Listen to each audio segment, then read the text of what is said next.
The text message notification chimed on my phone at 2:47 a.m., and I knew before I even looked that my life was about to shatter into a million pieces.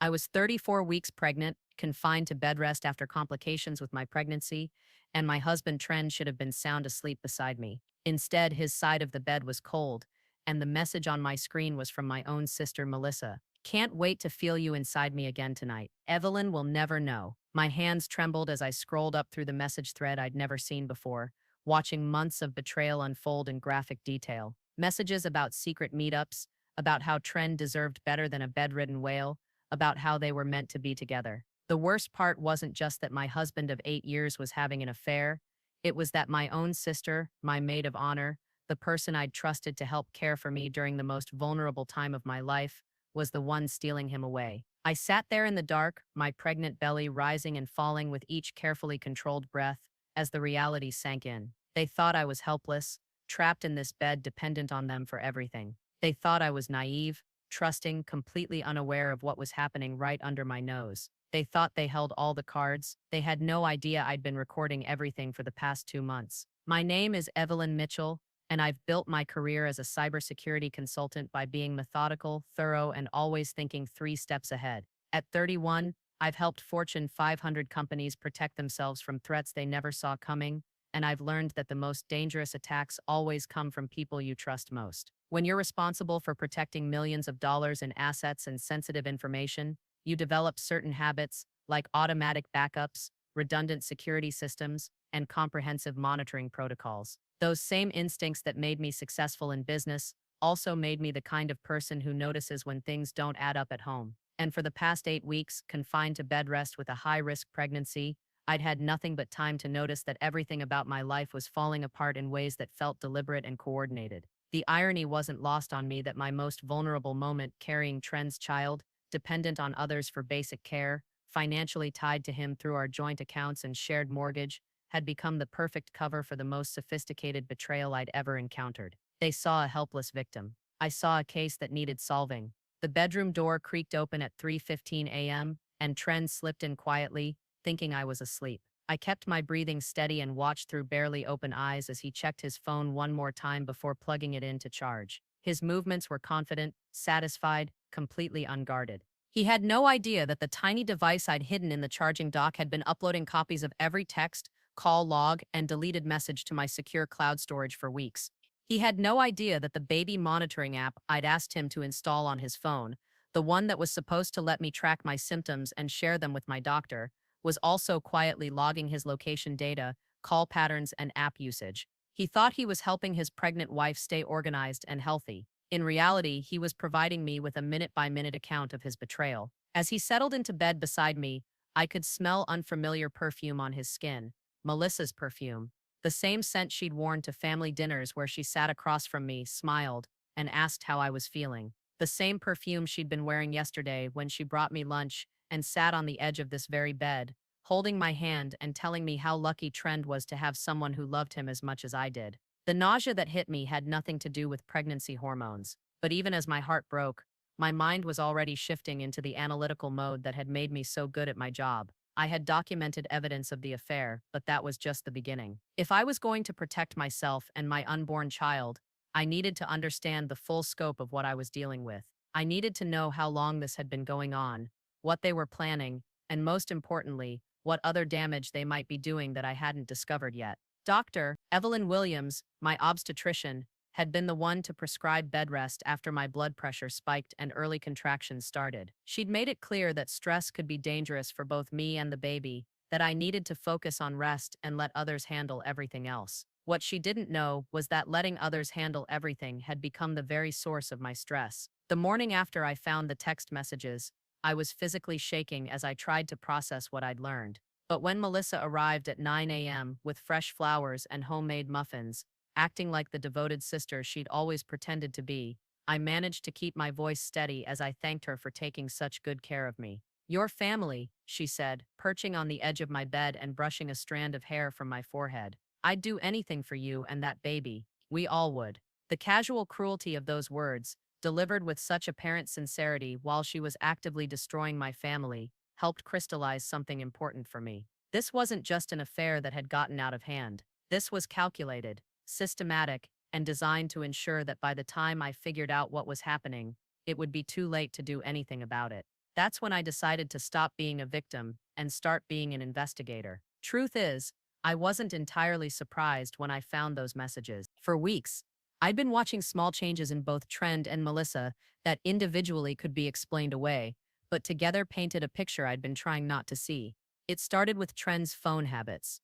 He'd always been casual about leaving his phone around, letting me use it to order food or check the weather when mine was charging.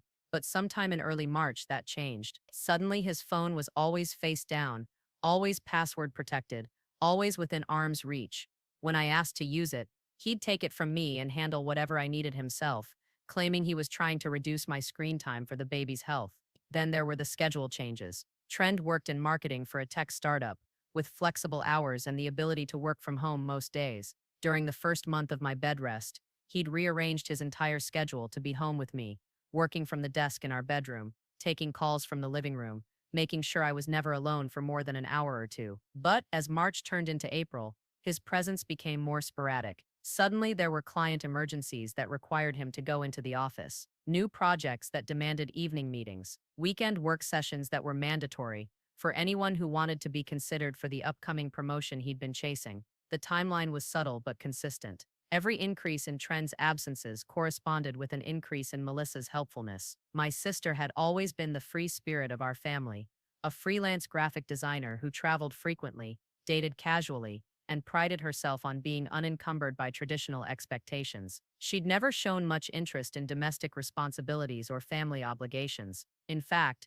she'd made several pointed comments over the years about how suffocating she found the idea of marriage and children. But when I was put on bed rest, Melissa transformed overnight into the most devoted caregiver imaginable. She started coming by daily with meals, offering to handle grocery shopping, insisting on doing laundry and light housekeeping. She rearranged her work schedule to be available whenever Trend couldn't be there, claiming she wanted to make sure I was never alone in case of an emergency. At first, I was genuinely touched. Having a high-risk pregnancy is terrifying, and the isolation of bed rest can be crushing. Melissa's sudden attentiveness felt like a gift, proof that our sometimes strained relationship had matured into something deeper and more supportive. But as the weeks went on, her behavior began to feel less like sisterly concern and more like performance art. She'd arrive with elaborate meals that she insisted on serving to both Trend and me, staying to chat long after I was tired and needed to rest. She'd bring Trend his favorite coffee and pastries, mentioning how exhausted he looked and how much he was sacrificing to take care of me. Most unsettling were the comments she started making about Trent's needs.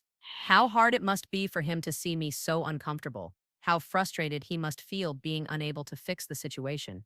How important it was that he didn't neglect his own health and happiness while caring for me.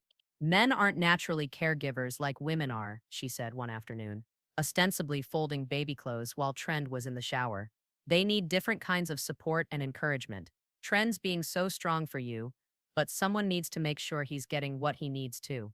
I should have confronted her then. I should have asked exactly what she meant, what kind of support she thought my husband needed that I wasn't providing from bed rest. But I was exhausted, hormonally unstable, and genuinely dependent on her help. The idea that my own sister might be actively working to undermine my marriage seemed too paranoid to voice out loud. Instead, I started paying closer attention. I noticed that Melissa always seemed to know Trent's schedule better than I did. She'd arrive just as he was leaving for work, offer to stay late when he had evening meetings, suggest outings and errands that would give them time alone together, so Evelyn can rest without worrying about anything. I noticed that their conversations had developed an intimacy that felt inappropriate for in-laws. Inside jokes, shared glances, a casual physical familiarity that made me uncomfortable. When Trent mentioned work stress, Melissa would massage his shoulders while he vented. When she complimented his appearance or praised his thoughtfulness, her tone carried an admiration that felt less sisterly and more romantic. Most damning were the changes in how they talked about me in my presence. It was subtle. They never said anything overtly critical, but their conversations increasingly framed me as a patient rather than a partner, someone to be managed rather than included. They discussed my diet, my mood, my medical appointments as if I wasn't lying right there listening to every word. Evelyn's been so anxious lately, Melissa would say to Trend as if I couldn't speak for myself. Maybe we should ask her doctor about adjusting her medication. She seems to be sleeping more during the day, Trend would respond. I wonder if she's getting depressed. That can happen with bed rest, right? These conversations always happened with such apparent concern for my well being that questioning them felt ungrateful and neurotic. But they had the cumulative effect of positioning both of them as my caretakers rather than my equals, people who understood my needs better than I did, and needed to make decisions about my life without necessarily consulting me. By late April, I was beginning to feel like a stranger in my own home. Trend and Melissa had developed routines and systems for managing my care that I hadn't been consulted about. They'd reorganized our kitchen to be more efficient for meal preparation. They'd created a schedule for household tasks that divided responsibilities between them. They'd even rearranged our living room furniture to make it easier for them to visit with me while still being able to have their own conversations. When I mentioned feeling excluded from decisions about my own life, they both responded with such patience and reassurance that I felt guilty for bringing it up. Of course, they included me in everything important.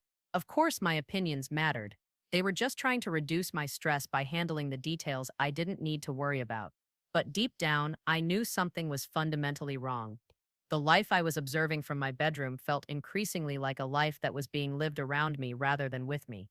Trend and Melissa had become a team, and I had become their shared project. So I made some quiet moves of my own.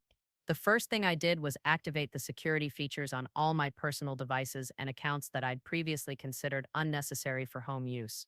I enabled two-factor authentication, changed passwords to include biometric verification, and set up automatic backups of all my data to multiple cloud storage systems. If I was being systematically excluded from my own life, I needed to make sure I maintained independent access to my own information and resources. Next, I reached out to my financial advisor under the guise of updating our estate planning documents for the baby. In reality, I wanted a complete audit of all our joint accounts and assets. I requested detailed statements going back 6 months and asked to be notified of any unusual transactions or changes to our accounts.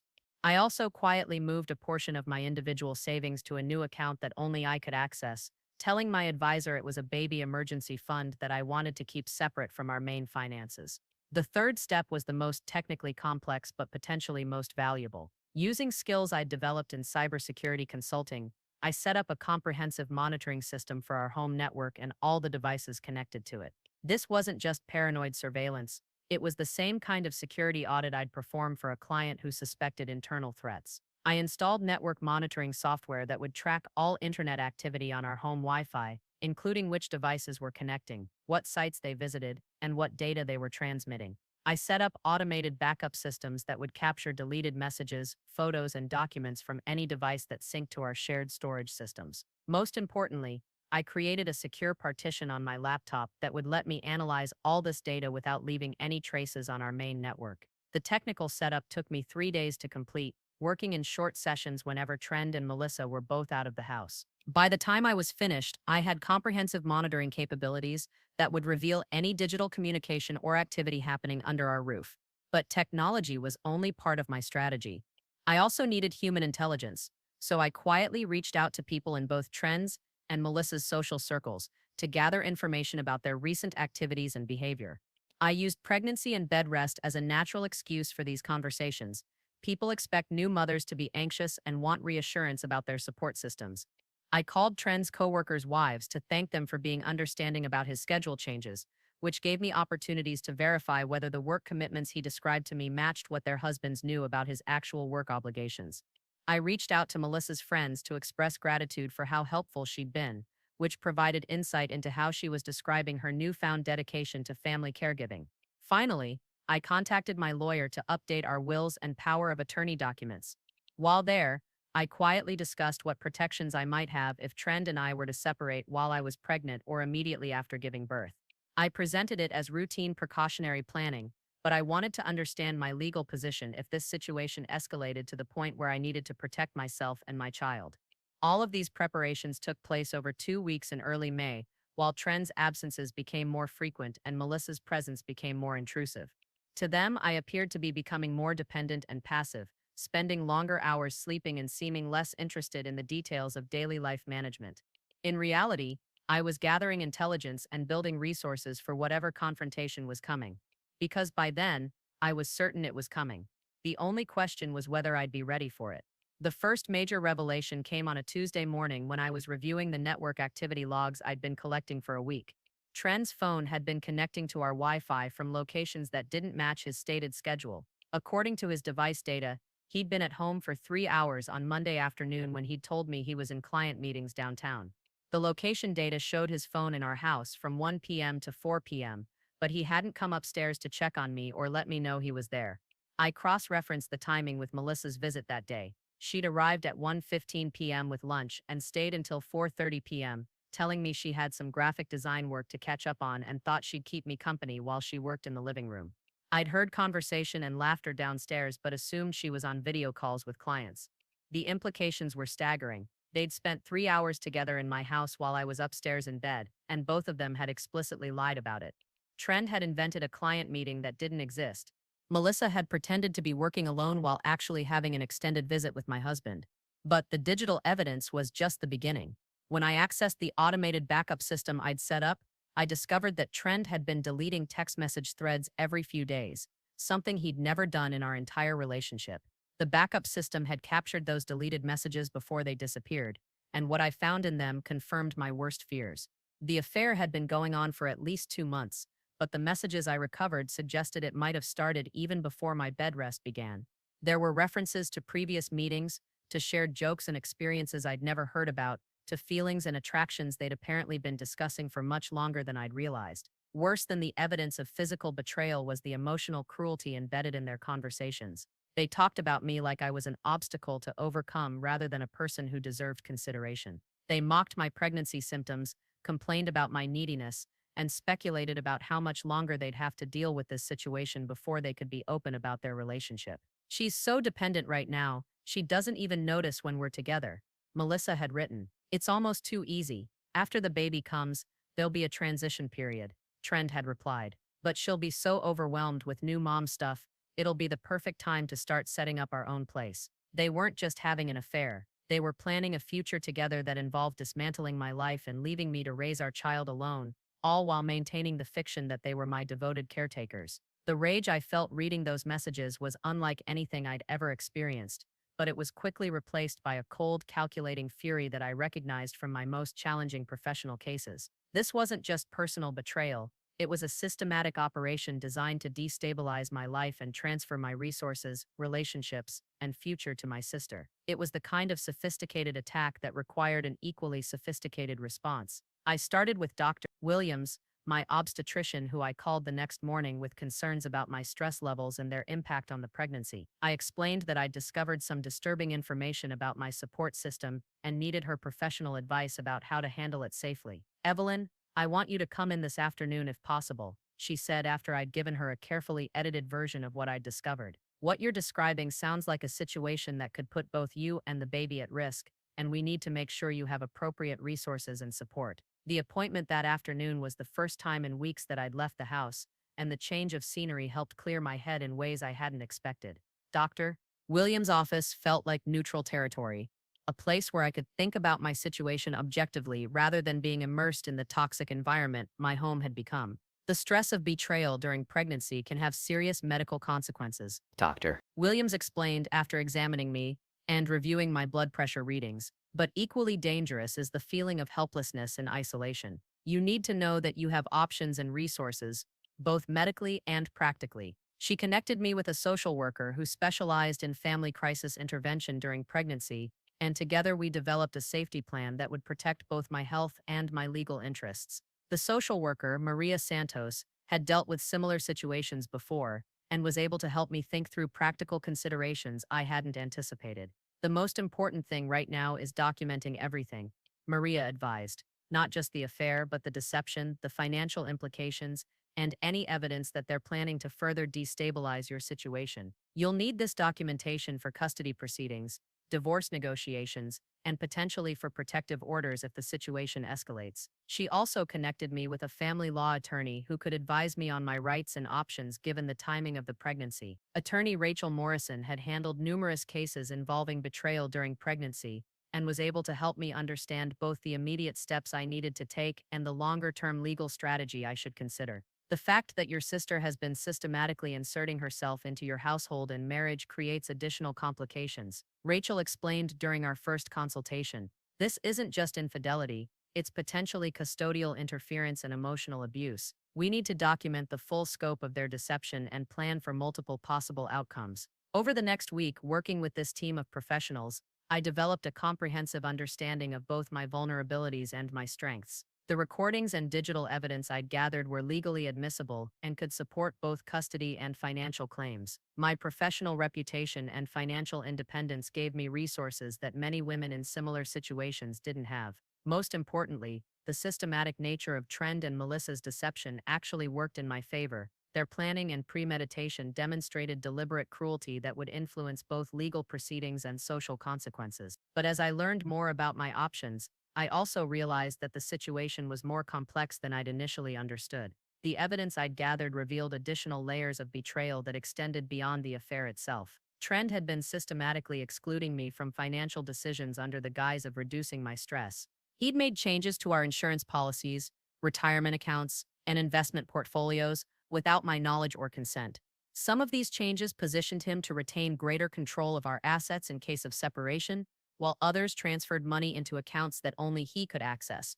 Meanwhile, Melissa had been cultivating relationships with my friends, family members, and professional contacts, positioning herself as my primary caretaker and source of information about my condition. She'd been framing my pregnancy and bed rest as more severe and debilitating than they actually were, creating a narrative that painted me as increasingly dependent and emotionally unstable. Most disturbing was the discovery that they'd been discussing my mental health with others in ways that could be used to question my fitness as a mother. In messages I recovered from Trend's deleted texts, they'd shared concerns about my paranoia, my mood swings, and my obsessive behavior around pregnancy symptoms. This wasn't just an affair that had gotten out of hand. It was a coordinated campaign to isolate me, control my resources, and potentially challenge my custody rights once the baby was born. They weren't just planning to be together, they were planning to ensure that I'd be in no position to interfere with their plans. The investigation phase began in earnest after I'd assembled my professional team and understood the full scope of what I was dealing with.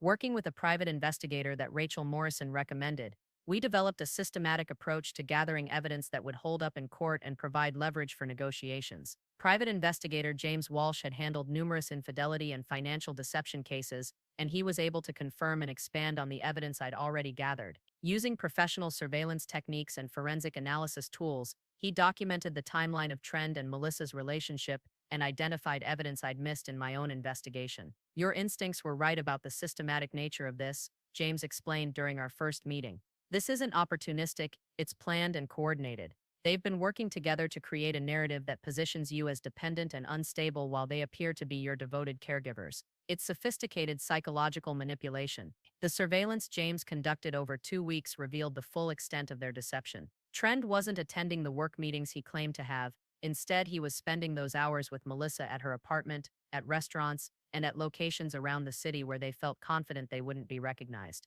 They'd developed entire routines and rituals around their relationship, treating it like a legitimate courtship rather than an affair. More damaging was evidence that they'd been discussing their plans with others. James documented meetings between Melissa and several of our mutual friends where she'd expressed concern about my mental health and hinted that Trend was struggling with the burden of caregiving. She'd been carefully planting seeds of doubt about my stability and competence, creating a foundation for potential custody challenges. The financial investigation revealed even more troubling patterns. Trend had been consulting with a divorce attorney for over a month, gathering information about asset protection and custody strategies. He'd also been moving money into accounts that would be harder for me to access and had been systematically documenting expenses related to my care in ways that could be used to argue for increased support obligations. But the most significant discovery came when James was able to access historical data from their phones and social media accounts. The affair hadn't started during my pregnancy.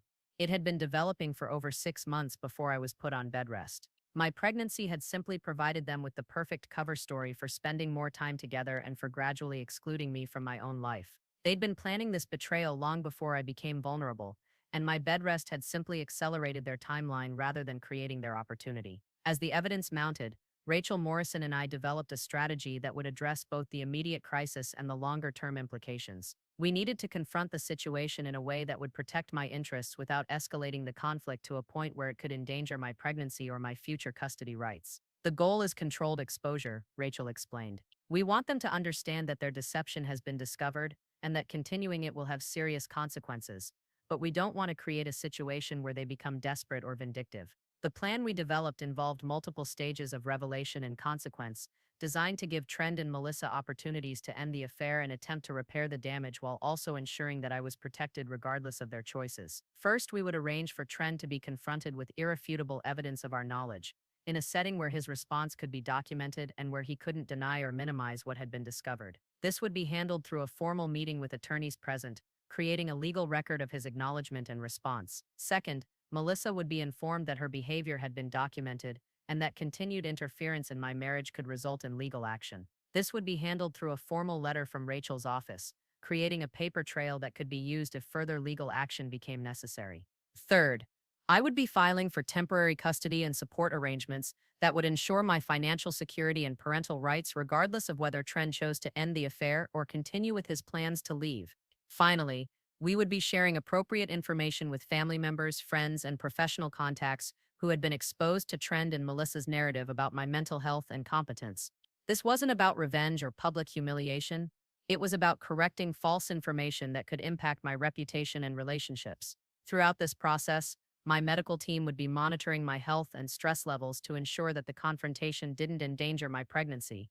Dr. Williams had been clear that while the current situation was unsustainable and harmful, the process of addressing it needed to be managed carefully to protect both me and the baby. By the end of May, all the pieces were in place. I had comprehensive documentation of the affair and the financial deception. I had a legal team prepared to file immediate motions for protection if necessary. I had a support network of medical and psychological professionals monitoring my well-being. Most importantly, I had a clear strategy for confronting the situation that would give me maximum leverage and protection. The only question remaining was timing. Dr. Williams wanted to wait until I was at least 36 weeks pregnant to minimize any risk to the baby if stress-induced early labor. Rachel Morrison wanted to move quickly before Trend and Melissa had a chance to further manipulate our financial situation or damage my reputation. We settled on a compromise. The formal confrontation would happen in early June, but in the meantime, I would begin subtly changing my behavior to signal that their free access to my home and my trust was ending.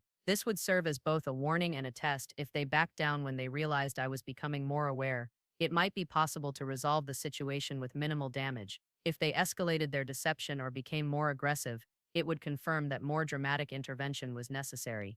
The shift began on a Thursday morning when Trend announced he'd be working late again and Melissa offered to stay with me for the evening. Instead of accepting their help with gratitude as I'd been doing for months, I told them I was feeling better and wanted to try managing on my own for a few hours. "Are you sure that's wise?" Melissa asked with what I now recognized as performative concern rather than genuine care. Dr. Williams said bed rest was important for the baby. "I think some independence will be good for my mental health," I replied carefully. "I've been feeling too dependent lately and I want to start preparing for when the baby comes and I'll need to be more self-sufficient." The look that passed between Trend and Melissa in that moment confirmed everything I'd discovered about their partnership.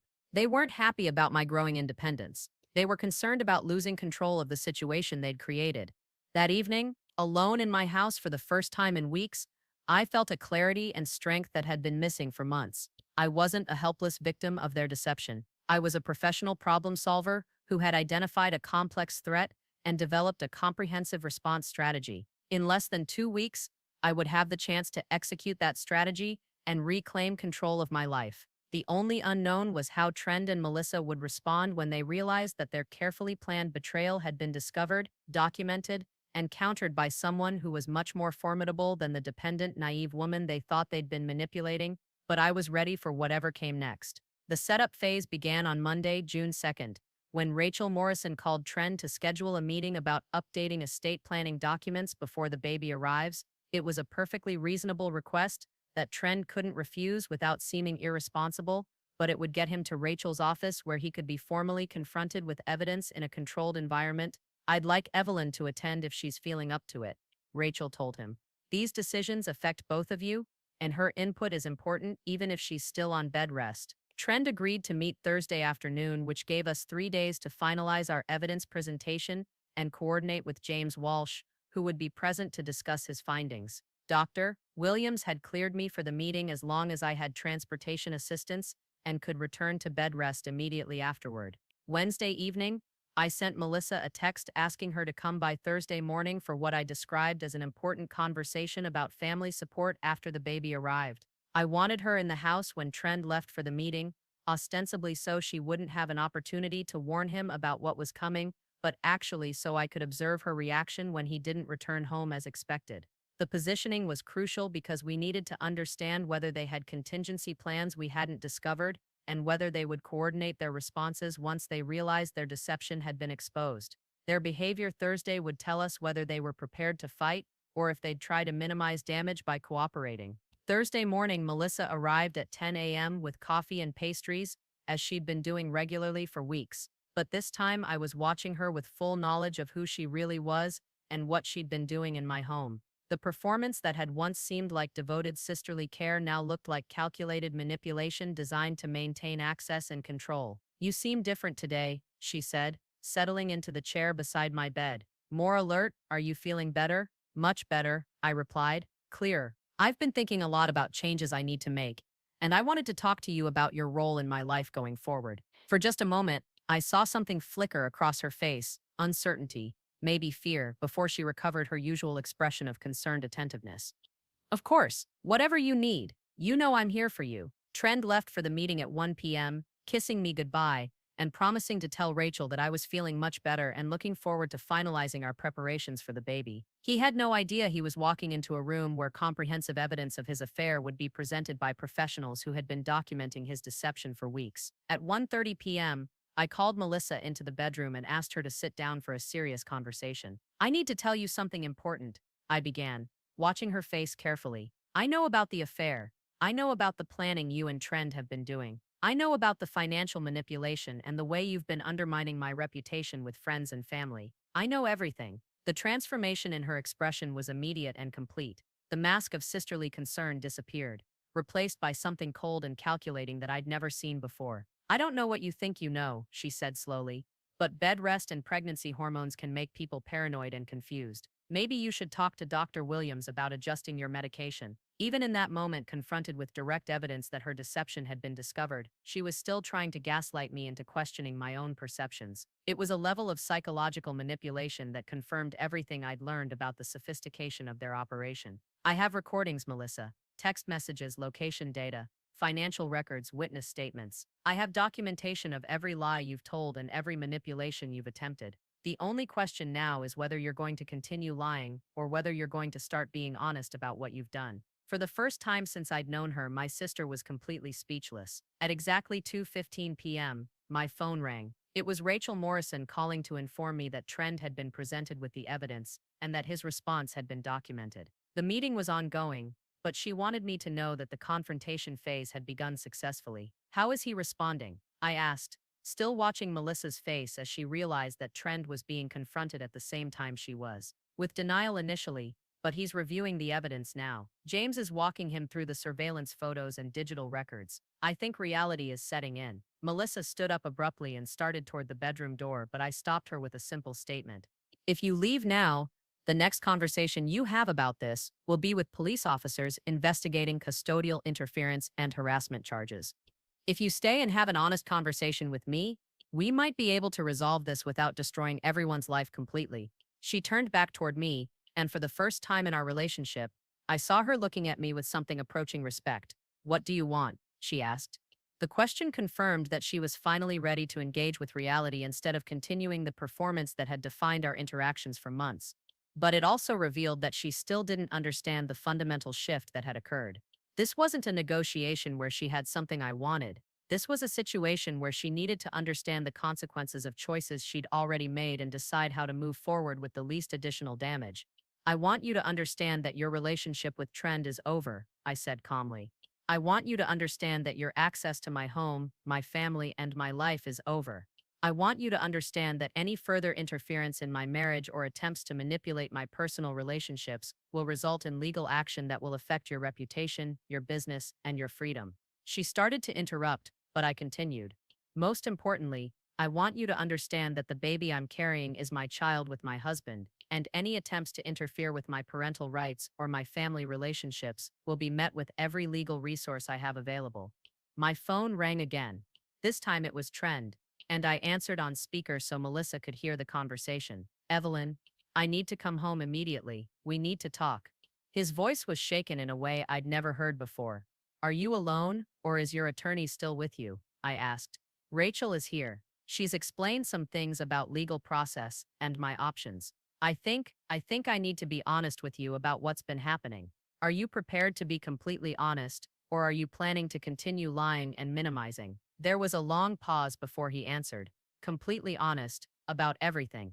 Then come home. Melissa is here, and I think it's time for all of us to have a conversation about reality. When Trent arrived home 40 minutes later, his face was gray and his hands were shaking. He looked like a man who had just discovered that actions have consequences and that the life he'd been planning was evaporating in real time. Melissa had spent the time he was traveling trying various approaches to damage control, offering to end the affair immediately, claiming she'd been manipulated by Trend, suggesting that I was overreacting to what she characterized as an emotional connection that had gotten out of hand. But each attempt at minimization was met with specific evidence that revealed the depth and premeditation of their betrayal. When Trend walked into our bedroom and saw Melissa sitting there with the defeated expression of someone whose deception had been comprehensively exposed, he seemed to understand immediately that denial and minimization weren't going to be effective strategies. Evelyn, I'm sorry, he began, but I held up a hand to stop him. I don't want apologies right now. I want information. I want to understand the full scope of what you two have been planning, what damage you've already done, and what you were intending to do going forward. I want complete honesty about the timeline, the financial manipulation, and the way you've been undermining my reputation and relationships. For the next hour, Trend and Melissa provided a detailed confession that confirmed and expanded on everything I'd discovered through my investigation. The affair had begun in December, well before my pregnancy complications. They'd been planning to continue it throughout my pregnancy and into the postpartum period, using my vulnerability as cover for gradually transferring my social connections, financial resources, and eventually my child's loyalty to their new family unit. They'd been building a case for my mental instability that they planned to use in custody proceedings.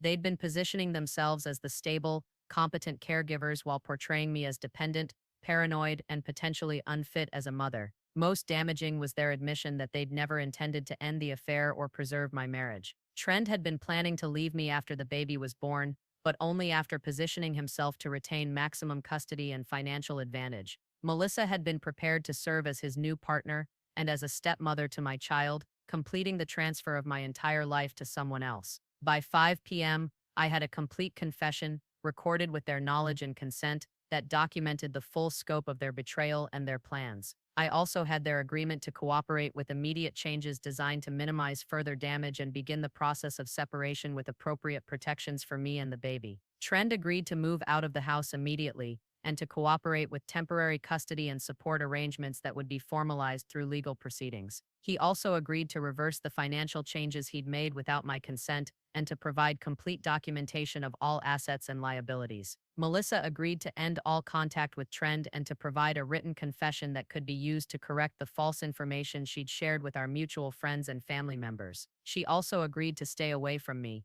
my home, and my child unless specifically invited for supervised visits. Most importantly, both of them acknowledged that their actions had been deliberate, systematic, and designed to harm me during the most vulnerable period of my life. This acknowledgement would be crucial for any future legal proceedings and would help ensure that I maintained full custody and decision-making authority for my child.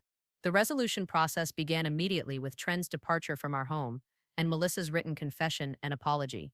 Rachel Morrison filed emergency motions to formalize custody and support arrangements, ensuring that I would be protected financially and legally regardless of Trent's future choices. Williams increased my monitoring schedule to ensure that the stress of confrontation didn't trigger early labor, but my blood pressure and overall health actually improved once the systematic deception was ended, and I regained control of my environment. James Walsh provided final documentation of all evidence, creating a comprehensive record that could be used for future legal proceedings, or simply maintained as protection against any future attempts at manipulation or interference. The most immediate result was the restoration of my autonomy and decision-making authority in my own life. For the first time in months, I could make choices about my daily routine, my medical care, and my preparations for the baby without having to navigate the hidden agendas and deceptions of people who were actively working against my interests. But the deeper impact was the recognition that my professional skills and instincts had been just as valuable in protecting my personal life as they'd been in my career. The systematic approach to evidence gathering, the careful documentation of patterns and behaviors, and the strategic planning that had made me successful in cybersecurity had also enabled me to protect myself and my child from a sophisticated domestic threat. 3 weeks later, my daughter Emma was born healthy and full term. Trend was present for the birth as we'd agreed, but as a co parent rather than a partner, with clear boundaries about his role and responsibilities going forward. The custody and support arrangements we'd established proved to be fair and sustainable, providing Emma with access to both parents while ensuring that I maintained primary custody and decision making authority. Trent's acknowledgement of his deception and manipulation made it impossible for him to later challenge my competence or fitness as a mother. Most importantly, the experience had taught me that vulnerability doesn't have to mean helplessness. Even in my most dependent and compromised state, I'd been able to identify threats, gather resources, and protect my interests through systematic analysis and strategic response. Emma is 6 months old now, and I've returned to work with a new appreciation for the skills that enabled me to navigate the most challenging period of my life.